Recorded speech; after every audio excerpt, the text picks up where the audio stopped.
नमस्कार दोस्तों, कैसे हैं आप लोग। दोस्तों, सुबह और शाम का मौसम बदलता जा रहा है।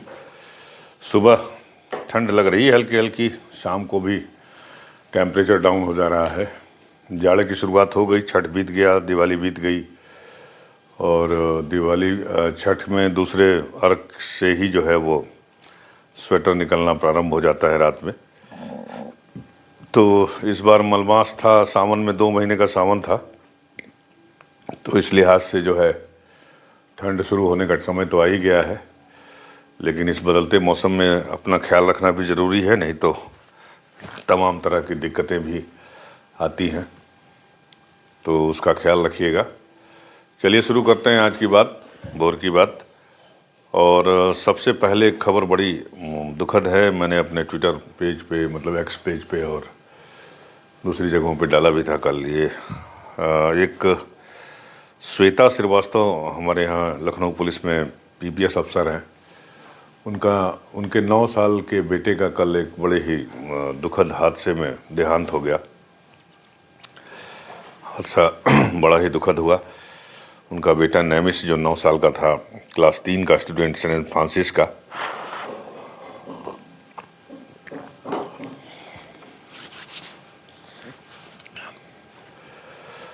तो वो स्केट सीखने जाता था।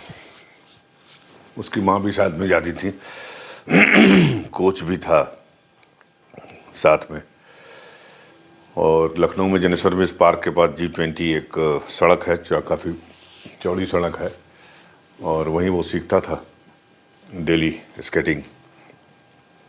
कल जो है वो सीख रहा था। श्वेता श्रीवास्तव भी साथ में थी, उनका कोच भी साथ में था। और तभी अचानक एक तेज़ रफ्तार से और कार आई और उसे टक्कर मार दी। और टक्कर इतनी ज़बरदस्त थी कि वो 15 फीट तक उछल गया और उछल के डिवाइडर पे गिरा, और गिरने के साथ ही उसको लेके भागे हॉस्पिटल, लेकिन उसकी डेथ हो गई। बड़ा ही दुखद हुआ ये।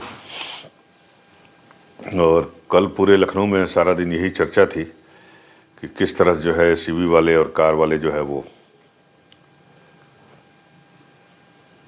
गाड़ी चलाते हैं सड़कों पे।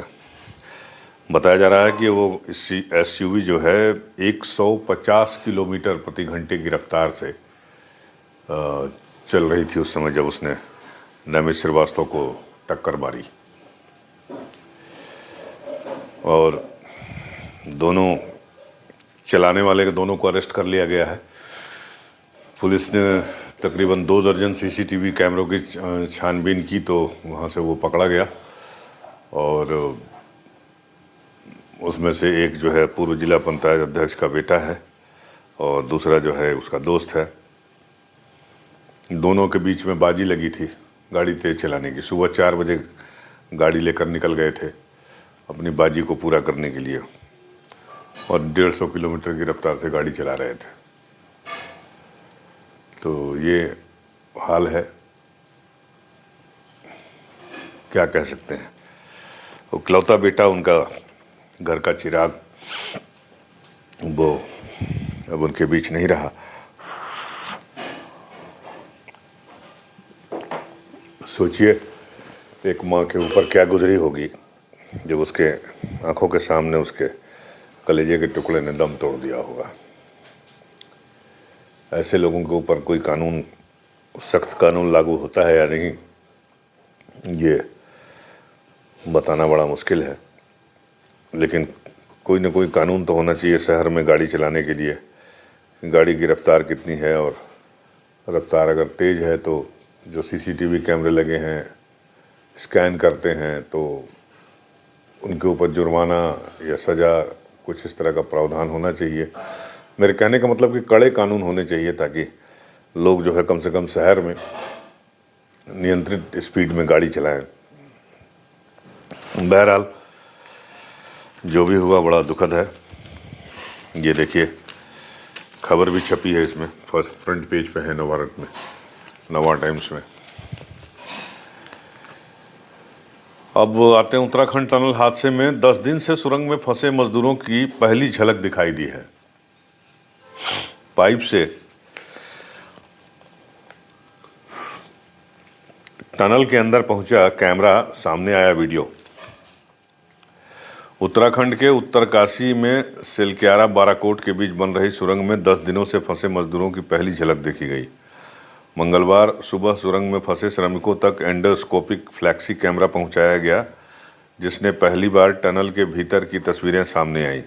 कैमरे से मजदूरों का वीडियो भी रिकॉर्ड किया गया। वीडियो में मजदूरों को बात करता देख उनके परिजनों ने राहत की सांस ली है। 9 दिनों के बाद सोमवार को पहली बार टनल में फंसे 41 मजदूरों को 24 बोतल भर के खिचड़ी भेजी गई। 6-6 इंच चौड़े पाइप टनल में बिखरे मलबे के आर पार होने के बाद प्लास्टिक की बोतलों में भरकर यह खिचड़ी भेजी गई। सोया बड़ी मटर युक्त मूंग की दाल खिचड़ी और केला जनरल फिजिशियन डॉक्टर प्रेमा पोखरियाल की सलाह पर भेजा गया। फल और दवाई भी भेजी। केंद्र और राज्य एजेंसियों के बीच समन्वय के लिए नोडल अधिकारी बनाए गए सचिव उत्तराखंड शासन डॉक्टर नीरज खैरवाल ने कहा कि सभी लोगों को सुरक्षित निकालना हमारी प्राथमिकता है। उन्होंने कहा कि सभी एजेंसियां 24 घंटे काम कर रही हैं। तो ये हालत है, रेस्क्यू ऑपरेशन जारी है। उम्मीद की जा रही है कि आज कुछ हो सकता है, आज संभवतः अच्छी खबर मिल सकती है। देखिए क्या होता है। तो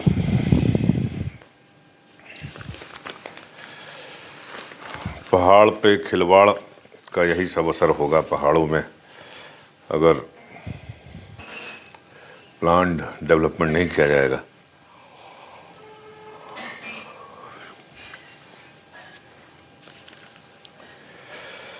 अब जो है स्कूलों में रामायण और महाभारत भी पढ़ाए जाएंगे, ये भी खबर है। एनसीईआरटी की एक उच्च स्तरीय समिति ने रामायण और महाभारत जैसी महाकाव्यों को सोशल साइंस की किताबों में शामिल करने की सिफारिश की है। स्कूली सिलेबस में बदलाव की प्रक्रिया के तहत एनसीईआरटी ने तमाम विषयों के साथ साथ सोशल साइंस के लिए भी कमेटी बनाई है। इस कमेटी ने इन दोनों महाकाव्यों को कोर्स में शामिल करने की सिफारिश करते हुए कहा कि स्कूल कैंपस में दीवारों पर संविधान की प्रस्तावना भी लिखी जानी चाहिए। कमेटी ने कहा कि स्कूली बच्चों को शास्त्रीय काल के इतिहास के हिस्से के रूप में रामायण और महाभारत जैसे महाकाव्यों के बारे में पढ़ाया जाना चाहिए। कुछ शिक्षा बोर्ड मौजूदा समय में छात्रों को रामायण और महाभारत पढ़ाते हैं, लेकिन इसे पूरे देश के स्कूली बोर्ड के लिए लागू किया जाना चाहिए। कमेटी ने पाठ्यपुस्तकों में भारतीय ज्ञान प्रणाली, वेदों और आयुर्वेद को भी शामिल करने का सुझाव दिया है। एनसीईआरटी ने पिछले साल ISAC की अध्यक्षता में सोशल साइंस कोर्स में संशोधन के मुद्दे पर 7 सदस्यों की उच्च स्तरीय कमेटी बनाई थी। समिति ने फाइनल पेपर तैयार कर लिए हैं। एनसीईआरटी को अब इन सिफारिशों पर फैसला लेना है। तो बुरा नहीं है, रामायण महाभारत पढ़ाइए, कोई दिक्कत वाली बात नहीं है। रामायण महाभारत तो कहानी सबको पता है।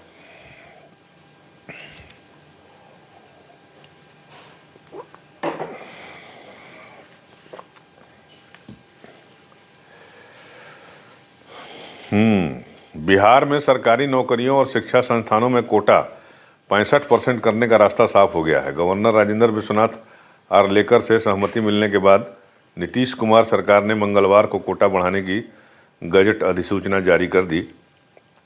अब बिहार में वंचित जातियों को 50% के बजाय 65% का कोटा मिलेगा। वहीं EWS कोटे को मिलाकर कुल आरक्षण का कोटा अब 75% हो गया है। तो अब तो लगता है कि कोई कोर्ट जाएगा। अब कोर्ट में जाएगा तो मामला कोर्ट सुनेगी। कोर्ट क्या करेगी ये कहने वाली बात है। अब जागरण का अखबार उठाया मैंने, तो इसमें लिखा है कि गांधी परिवार से जुड़े नेशनल हेराल्ड केस में 752 करोड़ रुपए की संपत्ति जब्त की गई है। ईडी ने गांधी परिवार से जुड़े नेशनल हेराल्ड अखबार मामले में एसोसिएटेड जर्नल लिमिटेड AJAL और यंग इंडियन की 752 करोड़ रुपए की संपत्ति जब्त कर ली है। इसमें 662 करोड़ रुपए की संपत्ति एजेल की और 90.21 करोड़ रुपए की यंग इंडियन की है। ईडी के मुताबिक इन सारी संपत्तियों को गैर कानूनी तरीके से हासिल किया गया था। अब मामला क्या है सुन लीजिए, जागरण में यह भी छपा है। तो ईडी के सूत्रों के मुताबिक घाटे में होने के कारण एजेएल को कांग्रेस पार्टी ने 90.21 करोड़ का लोन दिया। लोन वापसी की संभावना नहीं देखते हुए कांग्रेस पार्टी ने नई कंपनी यंग इंडियन को यह लोन मात्र 50 लाख में बेच दिया। सोनिया गांधी और राहुल गांधी यंग इंडियन में निदेशक और 38% के शेयर धारक हैं। यंग इंडियन ने एजेएल में से लोन वापस करने या कंपनी में शेयर देने की मांग की। एजेएल ने पैसे वापस करने के बजाय शेयर कैपिटल बढ़ाते हुए 90.21 करोड़ के नए शेयर जारी कर यंग इंडियन को दे दिए। इस क्रम में पुराने 1000 शेयर धारकों को हिस्सेदारी 1% तक सिमट गई। ईडी के वरिष्ठ अधिकारी ने कहा, इस तरह एजेएल पूरी तरह से यंग इंडियन की सब्सिडरी बन गई और उसकी संपत्तियों पर यंग इंडियन का नियंत्रण हो गया। आरोप पत्र दाखिल करने से पहले बुलाए जा सकते हैं कांग्रेस के नेता पूछताछ के लिए। तो ये भी मामला काफ़ी दिन से चल रहा है और इसमें जो है जमानत पे हैं लोग।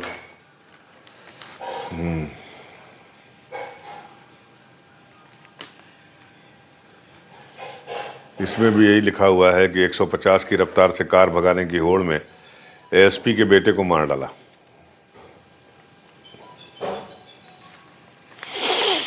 तो ये है मामला। राजस्थान में होगी पेट्रोल और डीजल के दामों की समीक्षा। क्यों भाई? प्रधानमंत्री नरेंद्र मोदी ने कहा कि प्रदेश में भाजपा की सरकार बनने पर पेट्रोल डीजल के दामों की समीक्षा कर जनहित में फैसला लिया जाएगा। राजस्थान के पड़ोसी राज्य मध्य प्रदेश और गुजरात में भाजपा की सरकार है, वहां पर पेट्रोल डीजल सस्ता है। कांग्रेस सरकार का काउंटडाउन शुरू हो गया है।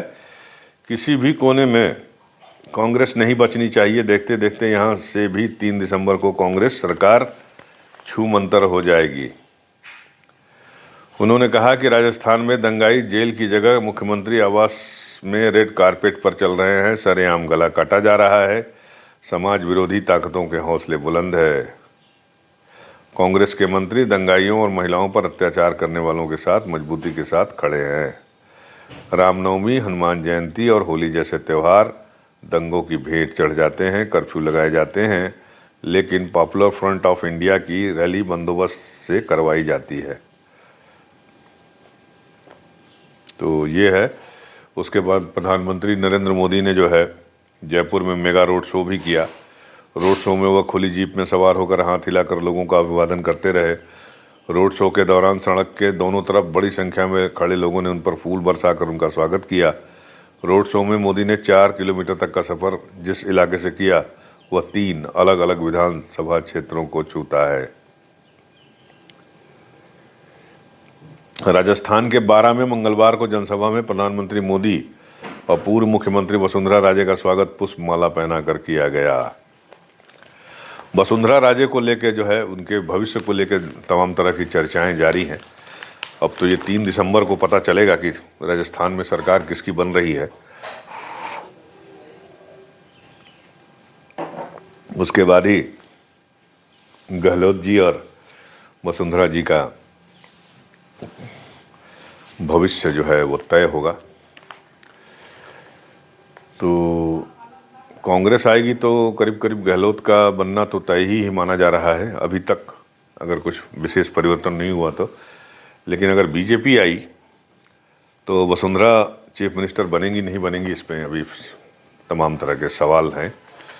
देखिए क्या होता है। हमारे योगी जी भी राजस्थान जा रहे हैं आजकल। कल भी गए थे, वो मंगलवार को उदयपुर के पास, उदयपुर में गए थे। तो वहाँ पर उन्होंने कहा कि जैसे मोदी सरकार ने अनुच्छेद 370 हटाकर आतंकवाद को ख़त्म किया, वैसे ही राजस्थान में भ्रष्टाचार, माफिया राज, कुशासन और गुंडा राज को ख़त्म करेंगे। कांग्रेस सरकार पर हमला बोलते हुए योगी जी ने कहा कि राजस्थान की धरा शौर्य की प्रतीक है, भक्ति और शक्ति की धरा है, किंतु 5 साल से प्रदेश की जनता कराह रही है। राजस्थान की सरकार अपराध, महिलाओं पर अत्याचार, भ्रष्टाचार को रोकने में फेल रही है। भीलवाड़ा की सभा में मौजूद 50,000 से अधिक लोगों को संबोधित करते हुए योगी ने कहा कि राजस्थान में 5 साल से विकास के काम ठप हैं। भ्रष्टाचार और अराजकता में राजस्थान नंबर 1 हो गया है।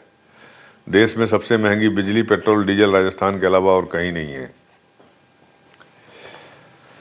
सबसे ज़्यादा पेपर लीक करके राजस्थान के युवाओं को ठगा गया है, ये कहना है योगी जी का। योगी जी की सभा में काफ़ी भीड़ भाड़ भी है, दिखाई दे रही है, फोटो छपी है। और उसके बाद ये अमित शाह जी भी थे कल जयपुर में, खैरथल और नीम का थाना में सभाएं की। उन्होंने कहा कि गहलोत सरकार वोट बैंक के लालच में तुष्टीकरण कर रही है। यहाँ तुष्टीकरण चरम पर है। राहुल और कांग्रेस पिछड़ा वर्ग विरोधी भी हैं। राजस्थान को अपराध, महिला अत्याचार और भ्रष्टाचार में नंबर 1 बताते हुए शाह ने कहा कि यहाँ कोई भी सुरक्षित नहीं है। तो घमासान तेज हो गया है राजस्थान का। और अब देखिए क्या होता है। मोदी जी की रैली से और अमित शाह की रैली से, योगी जी की रैली से कितना माहौल बदलता है, क्या होता है। लेकिन ये है कि दिलचस्प मोड़ पे है। छत्तीसगढ़ के बारे में कोई बात नहीं कर रहा है। छत्तीसगढ़ में तो मान लीजिए चलिए ठीक है, जो होगा सो होगा। लेकिन राजस्थान को लेके बड़ा खींचातानी है और मध्य प्रदेश में भी है। तो मध्य प्रदेश में भी ये है कि 12-18 साल से मामा जी हैं वहाँ पे। तो मामा जी अगर हट गए तो कोई इसमें कोई दिक्कत नहीं होगी, या मतलब एंटी इनकम्बेंसी को इसका जिम्मेदार माना जाएगा। 18 साल की सत्ता कम नहीं होती है। लेकिन राजस्थान में ये परंपरा रही है कि 5 साल के बाद सरकार बदल जाती है। इस बार कांग्रेस का दावा है कि नहीं भाई, कांग्रेस सरकार नहीं बदलेगी। लेकिन देखिए क्या होता है। अब आते हैं टीम इंडिया के लोग जो मोदी जी से मिले हैं, मोदी जी जिनसे मिले हैं। विश्व कप फाइनल में ऑस्ट्रेलिया से मिली हार के बाद प्रधानमंत्री नरेंद्र मोदी ने भारतीय टीम का हौसला बढ़ाया और कहा कि सभी को एक दूसरे का मनोबल बढ़ाना चाहिए। मोदी का खिलाड़ियों से बातचीत का वीडियो इंटरनेट मीडिया पर प्रसारित हुआ, जिसमें वह कप्तान रोहित शर्मा और विराट कोहली का हाथ पकड़े खड़े हैं। प्रधानमंत्री ने इस दौरान कहा कि देश आज और हमेशा टीम के साथ खड़ा है। खिलाड़ियों से बातचीत में मोदी ने कहा कि आप सभी लगातार 10 मैच जीतकर फाइनल में पहुंचे थे और हार जीत तो लगी रहती है। मुस्कुराइए कि आपको देश देख रहा है। प्रधानमंत्री ने मुख्य कोच राहुल द्रविड़ से भी चर्चा की और दिल्ली आने पर सभी को उनसे मिलने का आमंत्रण भी दिया। 12 लाख से अधिक लोगों ने स्टेडियम में जाकर ये मैच देखा है। इस बार का वर्ल्ड कप भारत में हाल ही में संपन्न हुए वनडे विश्व कप मैचों को 12,50,000 दर्शकों ने स्टेडियम में जाकर देखा, जो हर 4 साल में होने वाली इस प्रतियोगिता का नया रिकॉर्ड है। आईसीसी ने मंगलवार को बताया कि इस टूर्नामेंट को कुल 12,50,307 दर्शकों ने स्टेडियम में जाकर देखा। इसने ऑस्ट्रेलिया और न्यूजीलैंड में 2015 में खेले गए विश्व कप के आंकड़े को पीछे छोड़ा, जिसमें कुल 10,16,420 दर्शक आए थे। और T20 सीरीज शुरू होने वाली है। ऑस्ट्रेलिया के साथ 5 मैच होंगे। इसमें जो है ऑस्ट्रेलिया की टीम से वार्नर को आराम दे दिया गया है, डेविड वार्नर। अब हमारे सारे जो युवा खिलाड़ी हैं वो इस T20 सीरीज के लिए चुने गए हैं। सूर्य कुमार यादव को कप्तान बनाया गया, आपको पता ही है। सूर्य कुमार यादव को लेकर बड़ी चर्चा हुई थी जो फाइनल मैच हुआ उसके बाद, उनके खेलने के तरीके को लेके। बहरहाल वो कप्तान है और ऑस्ट्रेलिया को चुनौती देंगे। अब कितना चुनौती दे पाएंगे, सारे उसमें यंग ही हैं। मैं पढ़ देता हूँ, ये खबर भी छपी है इसमें। भारत ने ऑस्ट्रेलिया के खिलाफ जो टीम घोषित की है उसमें ज़्यादातर खिलाड़ियों के पास T20 मैच खेलने का अधिक अनुभव नहीं है। सूर्य कुमार यादव, वाशिंगटन सुंदर, अक्षर पटेल, ईशान किशन को छोड़ दें तो किसी के पास भी ऑस्ट्रेलिया के विरुद्ध खेलने का अनुभव नहीं है। टीम में ज़्यादातर खिलाड़ियों ने इस साल ही भारत की ओर से अंतर्राष्ट्रीय क्रिकेट में पदार्पण किया है। रिंकू सिंह, यशस्वी जायसवाल, जितेश शर्मा, ऋतुराज गायकवाड़, तिलक वर्मा के पास बल्लेबाजी का जिम्मा होगा, जबकि गेंदबाजी का आक्रमण अर्शदीप, प्रसिद्ध कृष्णा, आवेश खान और मुकेश कुमार संभालेंगे। अब देखना होगा कि ये युवा टीम ऑस्ट्रेलियाई टीम को कितनी चुनौती पेश कर पाती है। अब रिकी पोंटिंग का बयान आया है। 1999 में थे ये, जीते थे। ऑस्ट्रेलिया के पूर्व कप्तान रिकी पोंटिंग और इंग्लैंड के पूर्व कप्तान माइकल वान का मानना है कि विश्व कप फाइनल के दौरान भारत का धीमी पिच चुनने का दांव उसी पर उल्टा पड़ गया। विश्व कप फाइनल से पहले नॉकआउट मुकाबलों के दौरान पिच को लेकर काफ़ी चर्चा थी। भारत ने उसी पिच पर खेलने का निर्णय लिया जिस पर पाकिस्तान के विरुद्ध मुकाबला खेला गया था। मैच के दौरान कमेंट्री करते हुए पोंटिंग ने अहमदाबाद की धीमी और सुस्त विकेट को लेकर कहा कि जहां तक फाइनल की पिच तैयार करने में भारत ने बड़ी गलती की। इस तरह की पिच बनाना का निर्णय उसी पर उल्टा पड़ गया। इंग्लैंड के पूर्व कप्तान माइकल वॉन ने कहा कि पिच ने ऑस्ट्रेलिया को फाइनल में भारत को हराने का मौका दिया, जो अब तक टूर्नामेंट में अजेय थी। ऑस्ट्रेलियाई चतुर टीम है और उसका थिंक टाइम भी काफ़ी चालाक है। मुझे लगता है कि इस पिच पर 280 का लक्ष्य ऑस्ट्रेलिया की पहुंच में था और पिच ने उन्हें ट्रॉफी जीतने का अवसर दिया। वहीं इंग्लैंड के पूर्व कप्तान नासिर हुसैन का मानना है कि बीच के ओवरों में राहुल और कोहली ने तेजी से रन नहीं बनाए, साथ ही ऑलराउंडरों की कमी भी भारतीय टीम को ले डूबी। तो ये अपने अपने विचार हैं, जो कि मैच हारने के बाद, टूर्नामेंट कप हारने के बाद तो भाई आता ही है। पिच खराब था, बॉलर नहीं थी, बैटिंग नहीं थी, ये है वो है। जीत गए होते तो ये सब नहीं होता। अब कपिल पाजी का भी बयान आया है। कपिल पाजी बड़े चर्चा में थे। कपिल पाजी को बुलाया नहीं गया था इस टूर्नामेंट के फाइनल के लिए, वर्ल्ड कप के फाइनल के लिए। कपिल पाजी ने इसका इजहार, अपने गुस्से का इजहार सार्वजनिक तरीके पर किया भी था। उन्होंने कहा भी था कि मुझे बुलाया नहीं गया इसलिए मैं गया नहीं। उसके बाद जो है क्रिकेट कंट्रोल बोर्ड, भारतीय क्रिकेट कंट्रोल बोर्ड, बीसीसीआई और तमाम तरह जो अधिकारी हैं, सेलेक्टर्स हैं, जो भी जिम्मेदार लोग हैं, उनके खिलाफ काफ़ी कुछ लिखा पढ़ा गया सोशल मीडिया पे। नेताओं ने भी बयान दिए। अखिलेश यादव का भी एक्स पर पोस्ट आया था जिसमें उन्होंने इसकी आलोचना की थी कि कपिल देव को क्यों नहीं बुलाया गया। तो कपिल पाजी का बयान छप के आया है इसमें कि पूर्व कप्तान कपिल देव ने विश्व कप में भारतीय क्रिकेट टीम के प्रदर्शन की तारीफ की और फाइनल में मिली हार के झटके को भूलकर खिलाड़ियों से आगे की तैयारियों में जुटने की अपील की। 1983 विश्व कप विजेता कप्तान ने कहा कि भारतीय टीम ने बढ़िया क्रिकेट खेला है। यह जरूर है कि फाइनल नहीं जीत सके, लेकिन जो हो गया सो हो गया। अब तो रिजल्ट उल्टा नहीं जा सकता। इससे सबक लेकर आगे बढ़ना होगा। खिलाड़ी के लिए हमेशा मेहनत जारी रखना ज़रूरी होता है, इसलिए अगले दिन से ही आगे की योजना पर काम करना चाहिए। विश्व कप फाइनल में उन्हें नहीं बुलाए जाने के सवाल पर कपिल ने कहा कि चलिए कोई बात नहीं। तो ये अपने कपिल पाजी जो है का कहना है। कपिल पाजी हमारे ग्रेट खिलाड़ी हैं, उनको बुलाना चाहिए था मेरे ख्याल से किसी भी